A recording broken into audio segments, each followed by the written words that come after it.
All right, guys, you ready for a very debated hot topic when it comes to testosterone therapy? Let's talk about, should I use an estrogen blocker when I'm on testosterone? If you ask 100 providers, you're probably going to get 50% who are going to be on one side, and you're going to get 50% who are going to be on the other side. The first thing we need to do is understand how testosterone works. So let me kind of explain this. Testosterone, which is our dominant male hormone, has the potential to convert through different enzymatic processes, which is an enzyme is basically something that will convert a hormone into something else. It has the potential to convert testosterone into a form of estrogen we refer to as estradiol. So about 3% of our testosterone will convert to estradiol. So naturally, if I increase a patient's testosterone level from 250 to 850, that's going to come along with an increased production of estrogens. Conversely, you also get conversion of another hormone called DHT, which is dihydrotestosterone, and about 7% of our testosterone converts to that. But for this particular topic, we're talking about an estrogen blocker. Some of the reasons that clinicians will use an estrogen blocker is because there has been some studies showing an association with harm when men have a higher estrogen level. These studies are looking at what we refer to as baseline. So these are not men on testosterone. And here's what we know about estrogen. Men who are obese or who have central obesity, so they carry their weight in their stomach, have a higher percentage of the enzyme that converts testosterone to estrogen. So guess what? Men who are overweight, men who are obese will have higher conversion of testosterone to estrogen, which means they will ultimately have a higher estrogen level.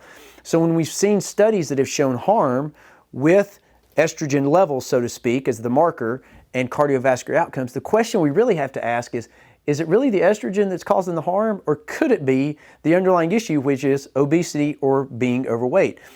When you then apply this data to men on testosterone, those associations are gone. We do not see it. And so my recommendation is you try to avoid an estrogen blocker.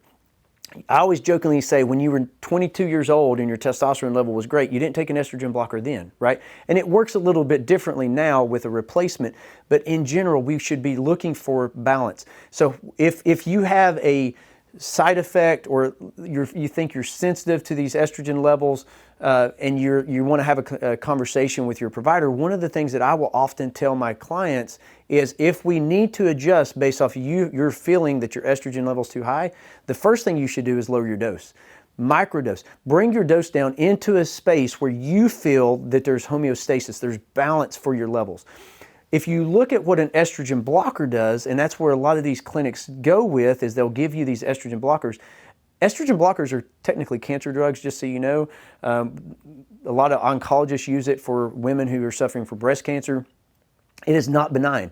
When we block our estrogen, there are consequences. Some of the most common side effects of estrogen blocker usage in men would be erectile dysfunction, which most guys are not wanting that to occur, right? They're coming to us because of that.